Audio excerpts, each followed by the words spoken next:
네, 정치 마스터 오늘은 홍익표 더불어민주당 원내대표 그리고 김종혁 전 국민의힘 최고위원과 함께하겠습니다. 어서 오세요. 반갑습니다. 네, 북한 김정은 위원장이 참석한 중국 전승절 행사 얘기부터 시작을 하도록 하겠습니다. 북중러 정상이 함께 섰고 그다음에 북한은 다자 외교 무대에 나섰습니다. 어떻게 보셨습니까? 네, 이번 행사 자체는 2차 세계대전, 즉 일본의 패망과 함께 중국이 승리한 것을 기념하기 위한 행사였기 때문에 네. 같은 당시에 그 소위 북한, 중국, 러시아가 그 당시에는 일본과 같이 싸웠던, 함께했던 세력이었죠. 근데 지금의 모습은 일본을 상대로 하는 게 아니라 다분히 서방, 특히 미국을 상대로 한 북한, 중국, 러시아의 그 세 정상이 함께 자리를 했던 것 같습니다. 특히 김정은 위원장은 아까 말씀하신 대로 다자 외교는 과거 김일성이 반동회의 등 그 소위 그 비동맹 외교 때 조금 참석한 것 외에는 김정일 시대에는 거의 다자 외교를 하지 않았고 김정은 위원장도 이번에 처음 다자 외교에 가면서 어떤 의미에서는 북한이 두 개의 국가론과 함께 맞물려서 본격적인 외교 무대에 하나의 플레이어로서 이제는 활발한 외교 활동을 펼칠 가능성이 높고 아마 남북 간에는 하나의 민족이라는 그 개념보다는 두 개의 국가가 이 동북아 지역의 정세를 놓고 외교 전략을 활발하게 펼치는 그러한 새로운 남북한 시대의 새로운 국면이 열리는 걸 상징적으로 보여준 모습이라고 생각합니다. 알겠습니다. 김 의원님은 어떻게 보셨어요? 북한이 이제 핵을 가지게 됨으로써 핵 보유 국가로서의 자신감 같은 것들을 드러내는 것 같아요. 그러니까 이제 더 이상 꺼리낄 게 없다. 그리고 이제 지금 러시아에 파병도 했잖아요. 그렇죠. 그래서 이제 푸틴과 둘이서 정상회담도 한다고 하니까 그 파병 국가로서 푸틴으로서는 상당히 고마웠겠죠. 그러니까 푸틴에도 할 말이 생기는 것이고. 그다음에 과거에 이제 중국으로부터는 일방적인 지원을 받아서 어떻게 보면 좀 이렇게 고개 숙일 수밖에 없는 위치였는데 최근에는 그것으로부터도 좀 벗어나고 있는 것 같아요. 그래서 러시아와 중국을 양쪽 어깨에 메고 그다음에 핵 보유국으로서 아까 홍 의원님 말씀하신 대로 미국과 이제는 그 핵 폐기가 아니라 군축 협상하자 뭐 이렇게 나서려는 그런 자신감, 그런 움직임, 그런 것들을 보여준 거라고 생각합니다. 알겠습니다. 김정은은 기차를 타고 베이징에 도착했는데 김정은의 모습도 화제가 됐지만 그 뒤에 있는 김주애가 동행한 모습에 외신들도 많이 주목을 했습니다. 4대 세습을 공식화했다, 아니다, 아직까지 수업 중인 것이다. 다양한 분석들이 나오고 있는데 어떻게 보셨습니까? 당초 김주애가 몇 년 전에 처음 등장했을 때만 해도 후계자냐 아니냐를 놓고도 국내에서 북한 전문가들 사이에 찬반이 좀 엇갈렸습니다. 네. 왜냐하면 아무리 백두혈통이라 하더라도 아직 너무 어리고 그렇죠. 또 여성이라는 그 핸디캡 때문에 실제 후계자가 아니라 그냥 아버지가 딸을 데리고 나온 것 아니냐 이렇게 얘기하는 분이 있었는데 그 이후에 김주애의 모습은 사실상 후계 수업을 받는 것 아니냐라는 그 분석이 훨씬 더 설득력을 얻어가고 있습니다. 특히 이번에 다자 외교 무대이기 때문에 북한으로서는 굉장히 신경 쓰이고 준비를 많이 한 아마 그 정상회담 준비였을 겁니다. 네. 거기에 김주애를 직접 데리고 왔다는 것 자체는 김주애에게 국제 무대를 경험할 수 있는 굉장히 어린 나이에 경험할 수 있고 사실상 후계자로 확정된 건 아니지만 유력한 후계자가 될 수 있는 자신의 자녀 중에 한 명에게 국제 무대의 경험을 쌓게 해줄 수 있는 기회를 열어줬다는 측면에서 앞으로 김주애가 단순히 북한 내부 행사뿐 아니라 국제 행사에서 어떤 모습을 보여줄지 그리고 어떻게 실질적으로 외교 무대에서 역할을 할 것인지를 한번 주의 깊게 봐야 될 것 같고요. 그걸 통해서 실제 후계자 여부는 아마 한 몇 년 후면은 후계자 여부가 좀 판가름 나아지지 않을까 생각됩니다. 네, 알겠습니다. 김주애 모습 상당히 많이 컸더군요. 예전에 저희가 봤던 모습보다 조금 더 컸다는 느낌도 받았고 어떻게 보셨어요? 상식적으로는 좀 이해가 안 돼요. 네. 아니 13살인가 그렇잖아요. 12살, 13살. 12살, 13살인데 12살, 13살이 국제 정세에 대해서 뭐 이해할 수 있을까요? 그러니까 아무리 아빠가 뭐 절대 권력을 가진 사람이고 김정은이라 하더라도 네. 거기 가서 그걸 본다는 게 무슨 의미인지를 잘 모르겠거든요. 그래서 이렇게까지 예를 들면 저 어린 나이에 꼭 모든 행사장에 핵무기 발사하는 데도 데려가고 미사일 발사하는 데도 데려가고 외국까지 데려가는 이유가 뭘까? 네. 무슨 강박관념 같은 게 있나? 그런 느낌도 들어요. 그러니까 정상적인 부모라면은 그렇게 안 할 게 분명하고 그리고 내 후계라 하더라도 조용히 후계자 수업을 시킬 것이지 저렇게 외부에다 막 공개할 것 같지도 않거든요. 네. 좀 특이하고 그게 첫 번째고 두 번째 전 세계에요 지구상에 4대 세습이 성공한 나라는 없습니다.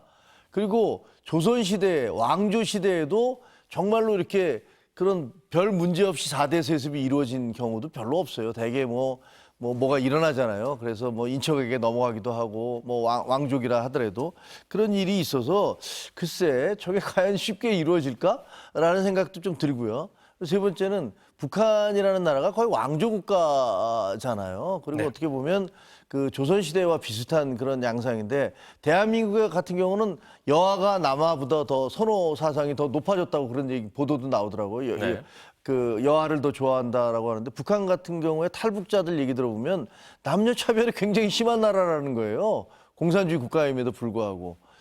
그런데 예를 들면 그 여아를 자기의 후계로 해서 김주애를 자기 후계로 했을 경우에 그게 과연 북한 국민들한테 얼마나 먹힐지. 하여튼 이 여러 가지가 보면 상식적으로는 잘 이해가 되지 않는 그런 행동들을 하고 있는 것 같아요. 네, 알겠습니다. 조금 전 들어온 소식을 하나 전해드리면 김정은과 푸틴이 리셉션이 끝나고 나서 북러 정상회담을 위해서 한 차로 이동했다. 지금 이 소식이 들어오고 있습니다. 요 자세한 소식은 조금 뒤에 또 다뤄보기로 하고요. 어쨌든 이렇게 북한이 다자 외교에 나서게 되면서 우리와의 관계는 어떻게 되는 것인가 우리는 여기에 주목할 수밖에 없습니다. 최근에 하지만 북한은 남북 관계에 대해서 꽤나 냉랭한 모습을 보이기도 했는데 한동안은 북한 입장에서는 우리와의 외교에는 별 관심이 없을 수도 있겠다 이런 분석도 나오고 있습니다. 어떻게 보십니까? 근데 실질적으로 저는 그 한국과의 대화에 대해서는 당분간 어떠한 입장을 내뱉지 않을 것 같습니다. 그러니까 실제로 이제 남북 관계라고 얘기하지 않고요. 북한에서는 조한 관계라고 얘기를 하고 있어요. 네. 그러니까 조선과 한국 관계 두 개의 국가론인데 이미 김정은 위원장이 2년 전에 적대적 두 국가론 제기하면서 더 이상 이 한국에 대해서는 남한에 대해서는 우리는 관심도 없고 당신들도 우리한테 신경 쓰지 마. 그냥 우리 별개의 국가다. 이렇게 얘기를 하는데요. 그 원인과 배경을 따져보면 거슬러 올라가면 2018년, 19년 이 당시에 정상회담도 하고 그 북미 간의 정상회담도 있었지 않습니까? 그럼에도 불구하고 결국은 북한이 생각하는 경제 제재가 해제되지 않았고 그다음에 북미 관계 개선에 있어서 한국 정부가 아무런 어떤 영향력, 그러니까 미국을 설득할 수 있는 영향력을 갖고 있지 않다 이런 얘기죠. 제가 북측 관계자를 2019년 11월에 접촉을 했을 때 이런 얘기를 들은 게 있어요. 굉장히 재미있는 얘기였는데 근데 그 3월에 있었던 하노이 정상회담 때 미국 쪽에서는 하노이 회담이 결렬될 거다. 일본 쪽에서는. 일본 쪽에 정보 라인이 북해에 그렇게 들어왔고 한국 쪽의 정보 라인은 북한에게 그 스몰 딜이 가능할 거다 이렇게 얘기를 했는데 네. 결론적으로 그래서 김정은 위원장이 가느냐 마느냐를 놓고 공방을 하다가 이동을 했다고 그래요. 하는 것으로. 근데 결과적으로 결렬됐죠. 그러면서 한국 정부가 정보력도 없고 미국을 이움직일 힘이 없다. 그렇다면 우리는 더 이상 서울을 거쳐서 워싱턴을 갈 이유가 없고 바로 미국하고 직거래를 해야 된다. 이런 상황이 됐고요. 이후에 코로나를 겪고 최근에는 이 북한과 러시아가 굉장히 밀착되면서 이제는 미국에 대한 기대감도 사실상 접은, 그러니까 즉 본인들이 원하는 여러 가지 경제 발전이나 국가의 미래를 중국과 러시아, 특히 러시아의 관계를 통해서 많이 해소되는데 이 이유가 뭐냐면 북한의 군사 기술, 그러니까 예를 들면 미사일이나 로켓 또 그 기술뿐만 아니라 산업 기술, 중화학공업이나 이런 산업 기술의 원천 기술이 대부분 구소련으로부터 들어온 겁니다. 네. 그러다 보니까 러시아하고 경제 협력이 경제, 군사 모든 분야에서 굉장히 북한으로서는 어떤 탈출구를 연 건 분명한 것 같습니다. 네, 알겠습니다. 중국 얘기는 여기까지 하도록 하고 이제 국내 정치 이야기를 본격적으로 해보겠습니다. 어제 국회 법사위 회의 난장판이 됐습니다. 추미애 법사위원장과 민주당 의원들이 국민의힘 나경원 의원의 법사위 간사 선임을 요구를 했는데 들어주지 않으면서 여야가 충돌을 한 겁니다. 당시 상황 같이 보고 나서 돌아와서 이야기 나눠보겠습니다. 조선은 가만히 앉아 있어. 아무것도 모르면서 앉아 있어. 말씀을 조선 의원 말하지 말라고 하는 거 사과하세요. 계엄 해제하러 오다가 다시 내빼버린 의원이 와서 법사위 간사를 맡겠다고 하고 있고 저도 참으로 참담함을 느끼지 않을 수가 없습니다. 네, 나경원 의원을 간사로 내정한다는 소식이 전해졌을 때부터 이게 조용히 넘어가진 않겠구나라는 예상은 할 수 있었지만 초선 발언 때문에 일이 더욱더 커져버렸습니다. 어떻게 보셨습니까?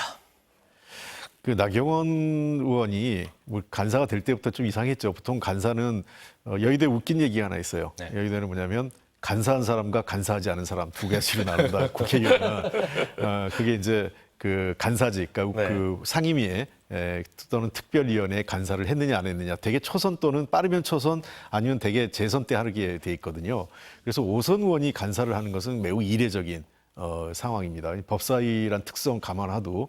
근데 어제 와서 그 나경원 의원이 다른 자기가 그 여당이 다수로 그 간사를 임명하지 않은 것에 대해서 항의하는 거는 그럴 수 있다고 보는데 중간에 초선은 얘기하지 마라. 뭐 아무것도 모르면서 이렇게 얘기한 거는 본질을 흐려버린 거죠. 그로 인해서. 왜냐하면 국회의원은 초선, 재선, 다선 의미가 없습니다. 모든 300명 모두가 국민의 선택을 받은 사람이기 때문에 거기서 초선이라고 월급 적게 받고 다선이라고 월급 더 받고 이런 것도 아니거든요. 똑같은 권한과 의무, 책임을 갖고 있다는 측면에서 초선은 어쩌고 저쩌고 그 다소 이제 선수에 따라 역할 분담은 있지만 네.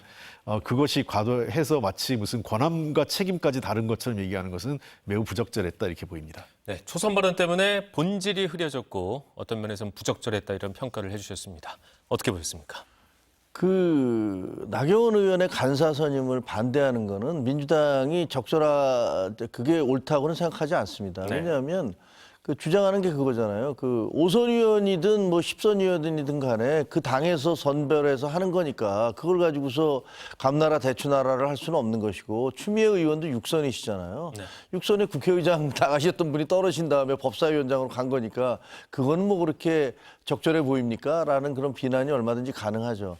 근데 저쪽에서 민주당에서 주장하는 것은 이분이 현재 그 재판 계류 중인 사람 아니냐. 옛날에 무슨 뭐 그 국회 선진화법 관련해서 충돌 있을 때 그거와 관련해서 지금 재판 계류 중이다라는 얘기고 또 하나는 계엄 때 국회로 들어오지 않고 경찰이 막으니까 돌아가지 않았느냐. 네. 뭐 거기서는 지금 추미애 의원은 내뺐다. 뭐 이런 표현을 쓰시던데 사실 이 재판 중인 의원이 그 법사위에 그 소속됐던 경우가 한두 번이 아닙니다. 민주당에서도 많이 있었어요. 그러니까 나경원 의원에 대해서만 지금 재판 계류 중이니까 간사하면 안 된다라고 주장하는 것은 그거는 좀 무리수인 것 같아요.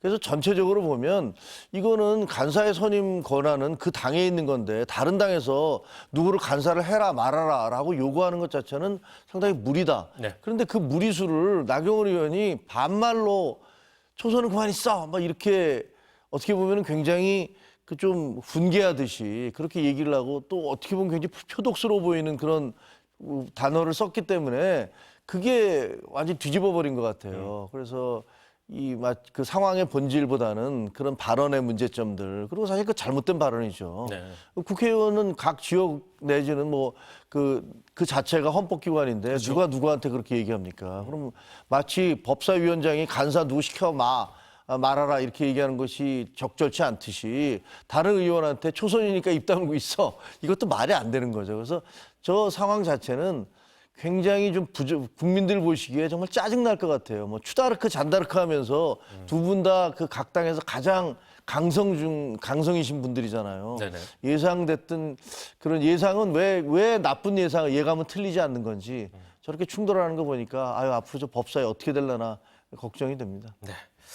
김정일 최고위원은 이제 간사의 반대 이유는 조금 무리수다 이렇게 말씀을 주셨어요. 예, 두 가지가 있습니다. 하나는 민주당 쪽에서는 내란 뭐 앞잡이에 준한다 이런 얘기를 하고 있고요. 또 하나는 국회 패스트트랙 충돌 사건과 관련해서 1심 구형 선고를 앞두고 있다. 두 가지를 들어서 간사는 부적절하다고 얘기하고 있습니다. 그리고 국민의힘에서도 역시 뭐 이게 공산주의냐 국회 독재냐 이렇게 항의를 하고 있는데 간사 선임 자체만 놓고 봤을 때는 어떻게 보십니까?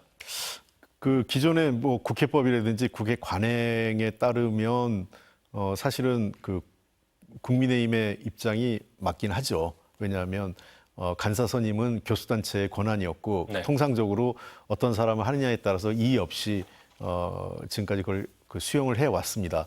그런 측면에서 맞는 얘기고 다만 법사위나 해당 상임위에서 여러 가지 문제점들이 있었어요. 특히 법사위 같은 경우는 왜 문제가 되냐면 법원과 검찰에 대해서 상급, 그러니까 소위 얘기해서 감독기관이 이제 법사위가 되지 않습니까? 네. 그러다 보니까 실제로 과거에도 그런 행태가 있었어요. 법사위로 간 위원들에 대해서 법원이나 또는 검찰에서 약간의 보이지 않는 혜택을 준 것도 사실입니다.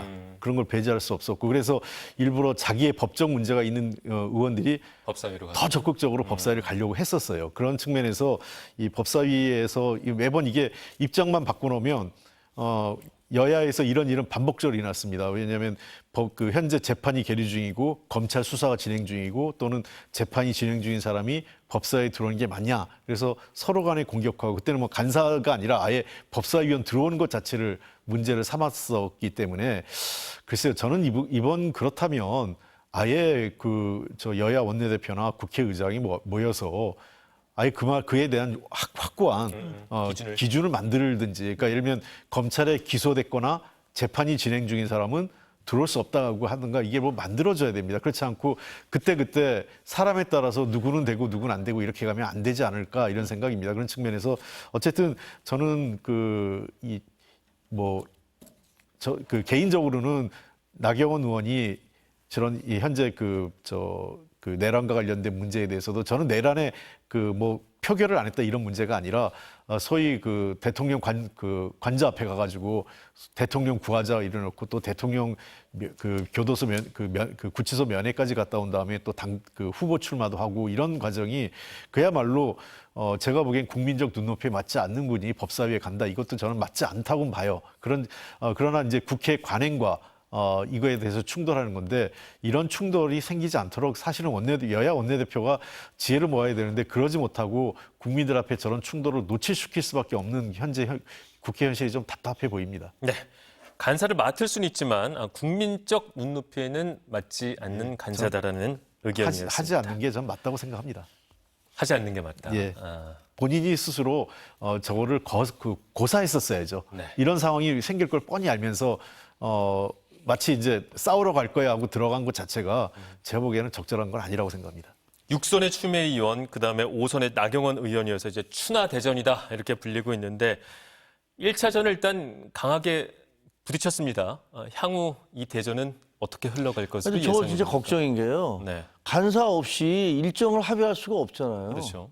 그러면 야당 간사 인정 안 할 겁니까? 저 어떻게 할 거예요? 만약에 야당에서 우리가 선정하는 거지 여당이 선정하는 거 아니지 않느냐. 간사 선임권이 지금 여당에게 있느냐라고 얘기하면서 그냥 우리 간사 가겠다라고 그렇게 주장을 하면 그러면 추미애 위원장이 나 못하겠다. 안건 안 올리겠다. 이렇게 돼버리면 법사위는 그냥 파행이에요. 근데 그게 그러면 여당에는 도움이 될까? 저는 그것도 좀 이해가 되지 않아요. 그러니까 요새 보면 민주당에서 너무 강성 위주로 계속 밀어붙이는 것 같거든요. 네.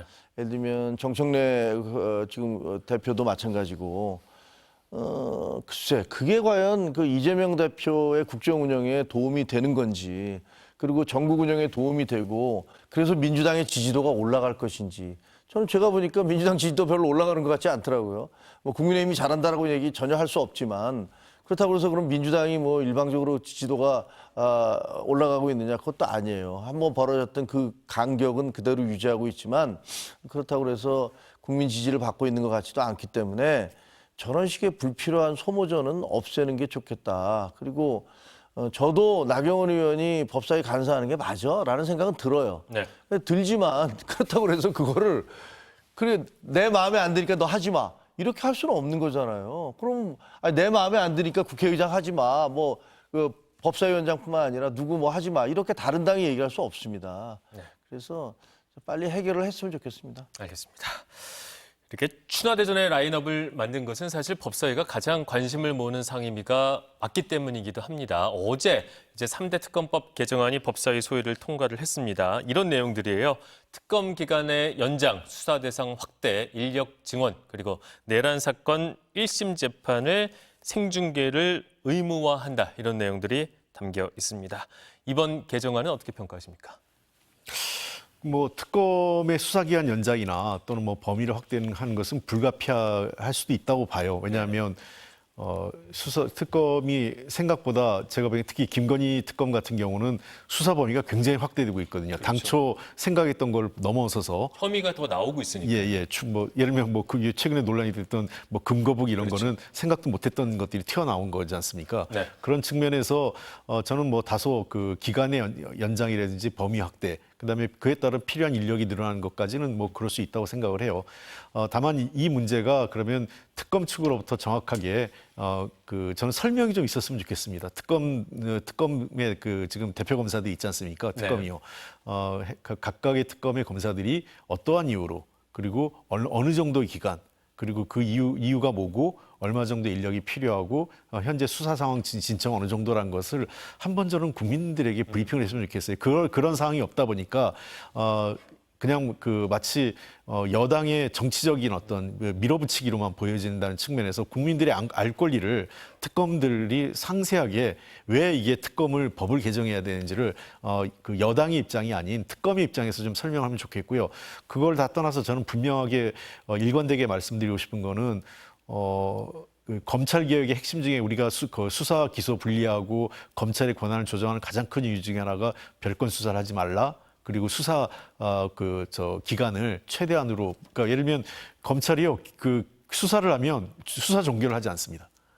그러니까 몇 년 가지고 있다가 또 꺼내고 이런 방식이기 때문에 물론 특검은 좀 다른 방식이지만 그래서 특검이 가급적 빠른 시일 내에 수사를 최대한 마무리하려고 더 이상 끌려고 하지 말고, 왜냐하면 끌면 끌수록 지방선거도 다가오기 때문에 자칫 선거에 영향을 의도가 있다 이런 또 다른 논란을 야기할 수 있기 때문에 최소한의 기간에서 수사를 마무리하고 빠른 시일 내에 신속하게 별건 수사 없이 마무리할 수 있도록 특검도 노력을 해야 된다. 그리고 그러한 상황에 대해서 지금 이외에 법 개정이 필요한지에 대해서 특검이 국민들께 소상하게 설명해 주는 시간이 필요하다 이렇게 생각합니다. 네, 특검의 설명, 왜 법안을 개정해서까지 수사기간을 연장해야 되는지에 대해서 좀 국민적 설명이 필요하다는 말씀을 주셨습니다. 어떻게 보셨습니까? 뭐 전적으로 동의를 하는데요. 네. 왜냐하면 지금 최상병 특검 같은 경우는 그게 뭐 그렇게 특별히 많은 뭐가 요구되는 게 아니거든요. 그리고 최상병 특검은 오히려 너무 무리한 수사를 하고 있는 거 아니냐. 예를 들면 그 종교인들에 대해서 압수수색을 하면서 그게 결국은 이번에 그 정상회담에서까지 논란이 됐던 거 아닙니까? 너무 무리한 수사를 한다. 그래놓고 그때 압수수색한 다음에 지금까지 그 압수수색한 내용이 뭔지에 대해서 그게 무슨 어떤 수사 내용이 어떻게 진행되는지에서 이런 방구도 없습니다. 그러니까 그거는 상당히 무리한 수사였다라고밖에 얘기할 수 없거든요. 그리고 내란 특검도 마찬가지예요. 거기서 더 나올 게 뭐 있겠습니까? 이미 다 관련자들이 재판도 받고 있고 수사도 받고 있고 증언도 다 했어요. 아까 말씀하신 대로 김건희 특검은 좀 다른 것 같아요. 그건 사안도 워낙 16가지나 되는 데다가 이 3가지 건으로 해서 기소를 했지만 나머지 건 지금 손도 못 대고 있잖아요. 그러니까 그 부분에 대해서 더 할 수 있다는 것은 이해가 되는데 일괄해서 계속 늘리겠다라고 얘기한다면 그거는 뭐 어떻게 보면은 그냥 그 틈을 타서 얹어서 그냥 가겠다 이런 얘기 아닙니까? 그거는 과연 그 형사소송의 대원칙에 맞는가 이런 부분에 좀 의문이 가고요. 그다음에 1심 재판을 공개를 의무화하는 거 있지 않습니까? 생중계한다. 네, 생중계하겠다. 이것도 굉장히 입법 폭력이라는 생각이 들어요. 사실은 지금 보면 재판부가 그 공개를 하든가 안 하든가 이것을 결정하도록 돼 있거든요. 근데 그게 아니라 무슨 수의 다수를 가지고서 이거 무조건 공개해라. 그럼 다른 재판도 그렇게 하는 건 아니지 않습니까? 이거는 직위원 판사에 대한 어떤 거부감 그리고 거기에 대한 징계성 성격이 있다. 이렇게 보여져요. 그래서 이거는 어떻게 보면 사적 보복 금지의 원칙 여기에 그리고 과잉 금지의 원칙 여기에 다 어긋나는 것이다라는 생각이 들어요. 그리고 무슨 예를 들면 전현희 최고위원 같은 경우는 그 검찰 개혁 법안에 대해서 그 법안에 대해서도 만약에 직위원 판사에 대해서 징계를 하면 뭐 예를 들면 특별 재판부 만드는 것들에 대해서 이런 것들도 우리가 좀 생각을 달리할 수 있다 이렇게 얘기를 하셨잖아요. 그럼 이런 걸 보면 이거 법안을 만드는 게 그 전체적인 어떤 대의 명분이라든가 필요에 의해서가 아니라 특정 사람들과 관련돼서 이 사람들을 혼내주기 위해서 혹은 겁박하기 위해서 대법원을 예를 들면 이런 식으로 안 하면 우리 가만 안 있을 거야 라고 위협하기 위해서 법안을 만드는 건가? 라는 생각이 들기 때문에 좀 너무 과하게 나가고 있다. 그러면 국민들의 반발을 사게 될 것이다라고 생각을 합니다. 네, 1심 재판 생중계를 지지하는 입장에서는 내란이 워낙 엄중한 사안이기 때문에 역사에 남길 필요가 있다 이런 얘기를 하고 있는 건데 그 부분 1심 재판 생중계 좀 비판적인 말씀을 해주셨으니까요. 어떻게 생각하십니까? 지금 이제 두 가지 사안 말씀하셨는데 네. 내란 재판부하고 내란 특별재판부하고 이제 그 생중계인데 네. 생중계 여부는 저는 필요하다고 봐요. 근데 이제 이거를 그 법에 의무화하는 것이 바람직하냐의 것은 조금 더 논의할 필요는 있겠죠. 그러니까 왜 그러냐면 어쨌든 이 법안에 대해서 이 내란 재판이라는 것은 사실 국가적 어떤 교훈이랄까 역사적 진실에 남겨 있는 부분이기 때문에 재판부에게도 책임을 줄 수 있다. 그래서 저는 이게 법 이전에 대법원에서 뭔가 이걸 좀 정리를 좀 해줘야 된다고 생각을 합니다. 이런 굳이 저는 이게 입법상으로 갈 사항은 아니라고 생각을 해요. 대법원에서 대법원장과 대법관들이 좀 논의를 해서 법원행정처장 등등이 이거는 좀 국민들에게 알 권리 충족을 위해서 공개하자라고 결정을 하는 게 저는 굳이 국회에서 법을 만드는 것보다 그게 더 우선이다 이렇게 생각을 하고 민주당에서 얘기한 걸 그 내란 특별재판부를 보니까 사실은 이 과거에 역사적 딱 한 번 있었던 게 그 반민특위 재판부 있었지 않습니까? 네. 근데 그런 형식이 아닙니다. 그러니까 이것도 사실은 저는 이건 필요하다고 생각해요. 왜 그런 이 말씀을 드리냐면 일종의 내란 전담 재판부를 두자는 겁니다. 영장 전담 재판부처럼. 그렇죠. 예, 그런 측면에서 이것도 사실은 굳이 입법 사항을 하기 전에 대법원에서 이 판단을 해야 되는 게 법원은 일상적으로 그 인사가 있어요. 그럼 매년 중요한 법안을 재판이 진행되는데 인사조치로 인해서 바뀌고 교체되고 또 지연되고 또 그 어떤 재판의 연속성이 떨어지고 이런 측면을 방지하기 위해서는 저는 대법원이 논의해서 내란 전담 특별 재판부를 그러니까 그 내란 전담 판사죠 재판부를 그냥 대법원 차원에서 설치하면 될 일이다 이렇게 봅니다. 그게 선행되면 굳이 입법으로 갈 일이 아니기 때문에 저는 대법원에서 좀 더 국민적 눈높이 그리고 이 역사적인 내란 재판의 의미 그리고 그로 인한 그 사법부로 인해서 국회에서 정쟁이 심화되고 있는 것 등등을 감안하면 선제적으로 대법원에서 이런 그 조치가 좀 취해졌으면 좋겠다는 생각입니다. 네. 토론과 협의를 통해서 가능한 부분들까지 좀 과잉 입법되는 것 아니냐 이 생각은 두 분 다 공통적으로 하고 있는 것 같습니다. 일단 당장 대법원에서 네. 대법원의 그 법원행정처장께서 이거는 굉장히 위헌 소지가 있습니다라고 밝히고 있잖아요. 그리고 만약에 위헌 판결이 나면 1심 재판부 그런 특별재판부를 만들어서 판결을 했는데 재판부 자체가 위헌 판결을 나면 어떡할 겁니까? 이런 얘기를 하고 있어요. 근데 지금 완전히 그게 입법부가 자기들의 관점에서 그 사법부 입법과 사법이 분명히 분리되어 있는데 우리들 관점에서 그냥 밀어붙인다라는 그런 느낌을 버릴 수가 없거든요. 네. 이 결국은 한덕수 총리에 대한 영장이 기각되고 지기현 판사에 대한 불만이 쌓이면서 그러면서 1, 2심 특별재판부를 만들겠다는데 그럼 앞으로 무슨 사건만 생기면 다 특별재판부 만들 겁니까? 그러니까 전 세계에서 이렇게 특별재판부를 만드는 경우가 어디가 있습니까? 예를 들면 전두환, 노태우 이 두 전직 대통령에 대해서도 재판을 할 때 정상적으로 재판 과정이 다 이루어졌어요. 특별재판부 없이 다 만들어졌습니다. 그리고 거기서 이제 무기징역 선고받고 그랬었잖아요. 근데 지금 윤석열 전 대통령에 대해서 이분이 지금 구속이 돼서 재판을 받고 있는데 재판이 한참 진행되는 와중에 갑작스럽게 뭐 영장이 기각되거나 뭐 이런 것들을 보면서 다시 특별재판부를 만들어야겠다라고 얘기하면 이거야말로 그 본인들의 어떤 그 이해관계에 의해서 사법부를 좌지우지하겠다라는 식으로밖에 받아들일 수 없다 이렇게 생각이 듭니다. 이게 이제 특별재판부란 말을 붙이니까 네. 그 위헌 여부나 이런 시비가 자꾸 붙는 것 같아요. 그래서 아까 제가 말씀드렸 것처럼 지금 현재 충분히 대법원 법이나 여러 가지 관련 규정에 따라서 그 전담 재판부는 둘 수 있거든요. 그래서 내란 전담 재판부를 대법원이 스스로 판단해서 설치 운영하는 것이 저는 가장 이 문제에 대한 사회적 논란 그리고 정치적 논란을 해소할 수 있는 방법이 될 거라고 생각을 해서 저는 대법원에서 좀 더 선제적으로 이런 것들에 대해서 법원에 대한 따가운 시각도 있고 저는 물론 법원의 정치적 어떤 독립, 그다음에 사법부에 대한 우리가 존중은 반드시 필요하다 이런 판단이기 때문에 이것이 입법적으로 해소되기보다는 이런 논란을 반영해서 사법부가 스스로 선제적으로 이 해법을 찾아줬으면 좋겠다는 겁니다. 네. 입법부가 아니라 사법부에서 문제의 실마리를 찾아내죠. 법안 없이 할 수도 있거든요. 네네.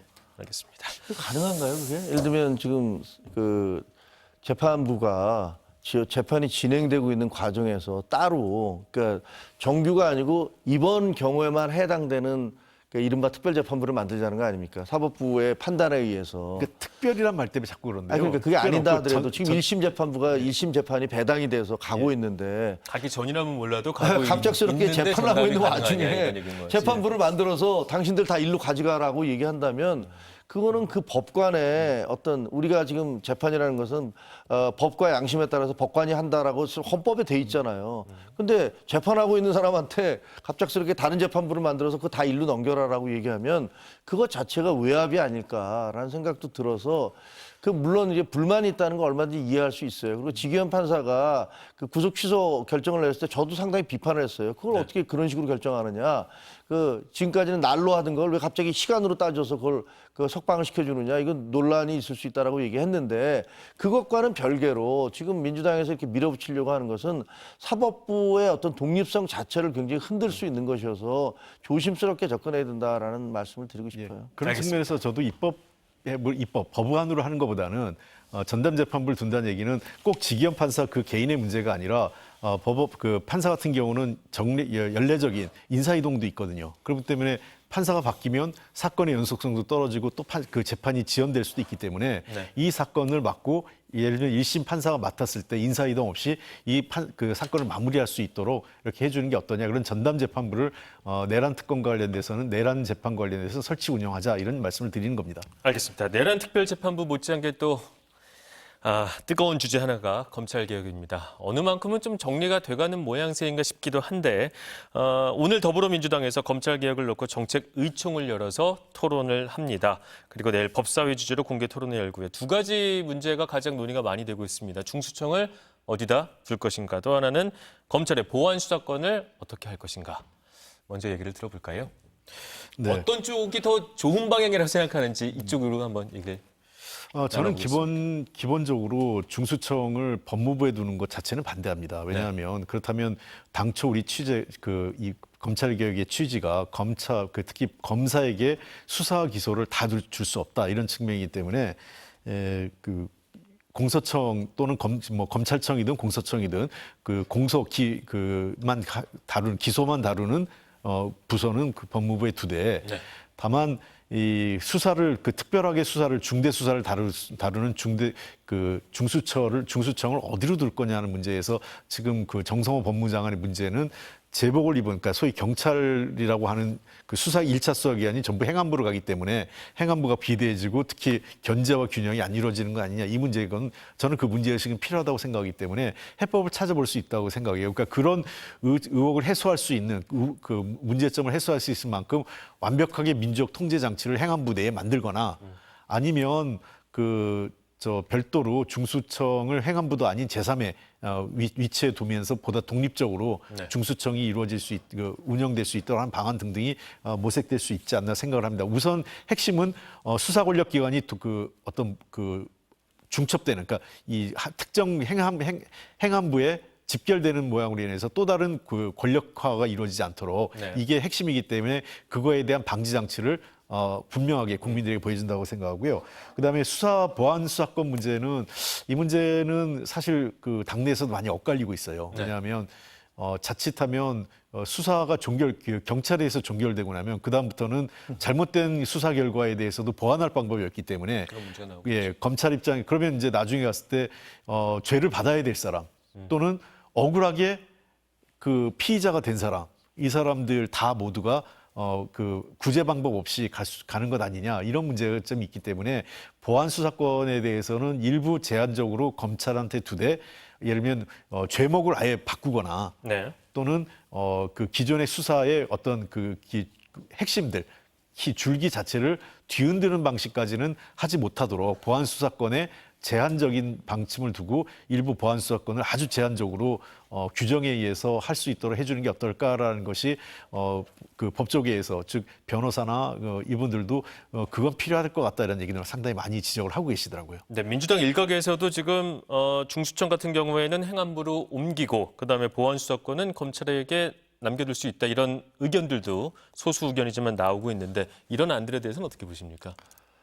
지금 그 민주당에서 이제 공개 토론회 한다고 하잖아요. 네. 근데 벌어지고 있는 혼란을 보면 그동안은 뭐 했나라는 생각밖에 들지 않아요. 지금 검찰개혁이라고 민주당이 얘기했던 게 벌써 몇 년째입니까? 그동안에 수없이 떠들어댔어요. 뭐 그것만 되면 마치 세상이 막 그 정의로운 사회가 될 것처럼 떠들었는데 정작 이제 본인들이 권력을 잡고 시행하려고 그러니까 그 시행하는 과정에서 자기들끼리 막 싸우고 있는 거 아닙니까? 자기들 내부에서 검사장이 자기 검찰총장, 그 법무부 장관과 민정수석을 무슨 오적이네 뭐냐 하면서 공격을 하고 있고 이런 혼란상이 벌어지는 건 도대체 어디서 온 거냐. 이거는 실질적으로 검찰개혁의 목표가 뭔지 이거에 대해서 상당한 의구심을 갖게 합니다. 네. 그러니까 실질적으로 검찰이 하는 수사 중에서 정치 수사가 얼마나 되겠습니까? 정치 검찰이라고 얘기하는 거 5%나 될까요?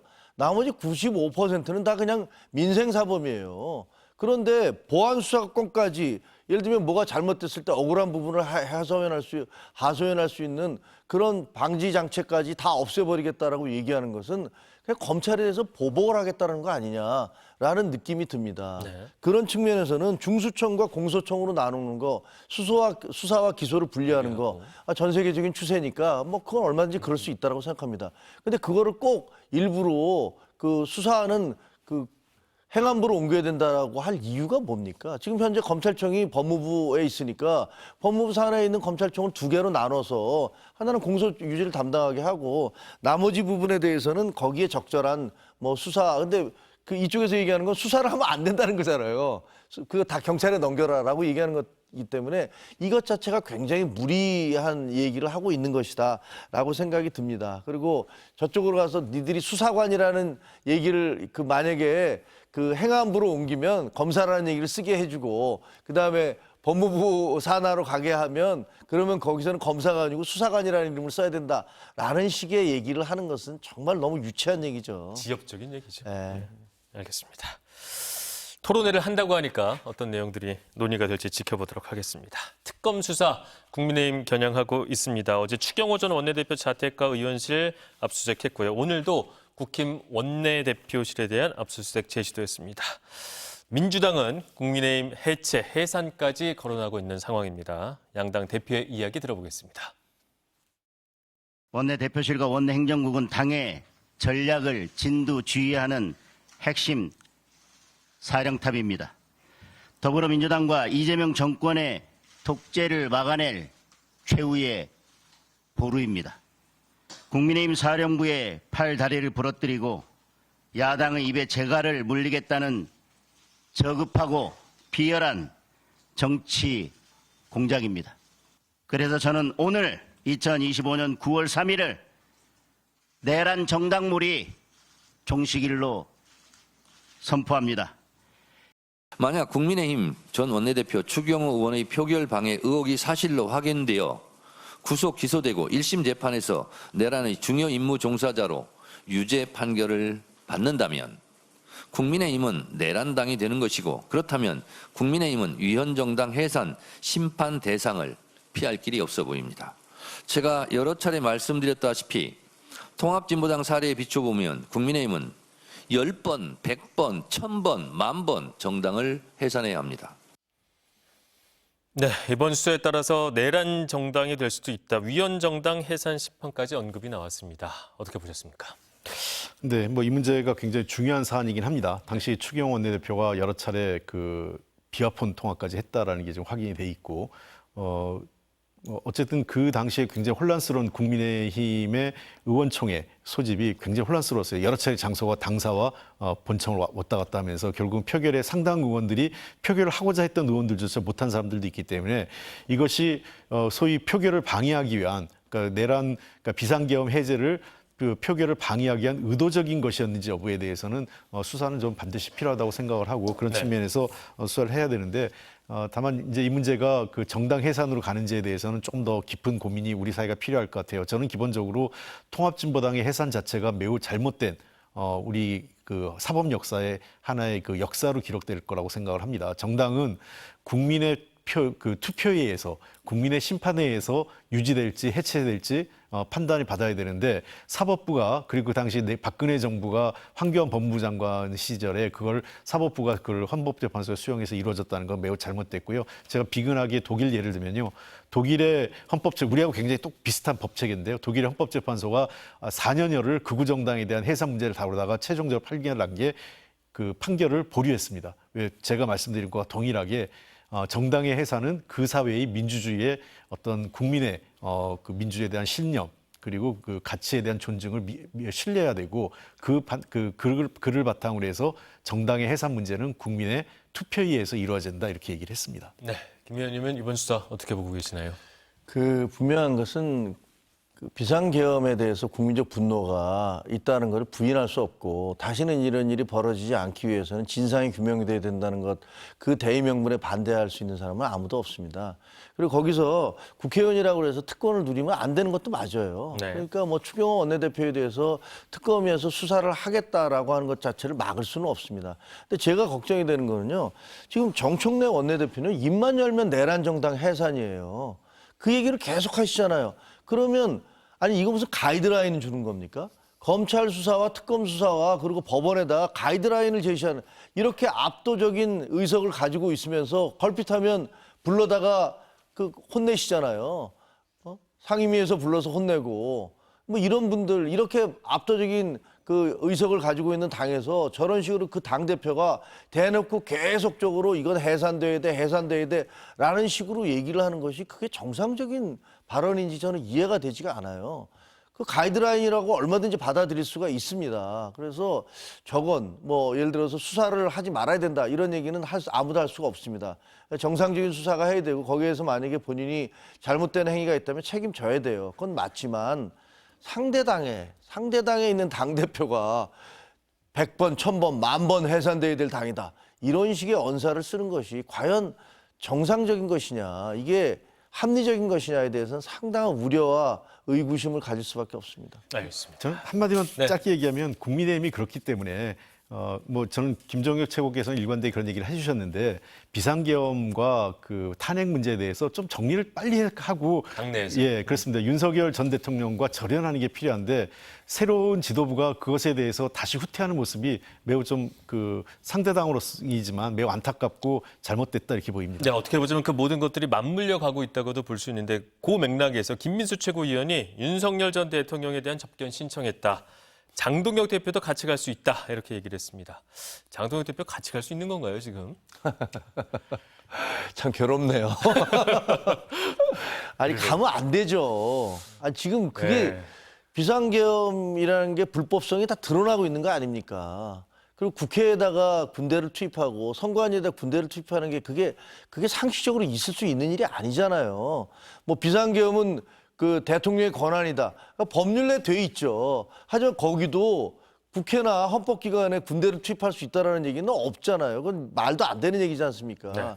그렇게 명백하게 잘못한 일을 했는데 그 대통령에 대해서 면회를 가고 윤어게인을 하겠다라고 얘기하는 거 그런 주장이 국민들에게 얼마나 소구력이 있겠습니까? 그러면서 당 지지도를 올리겠다라고 얘기하면 그 당 지지도가 올라가겠습니까?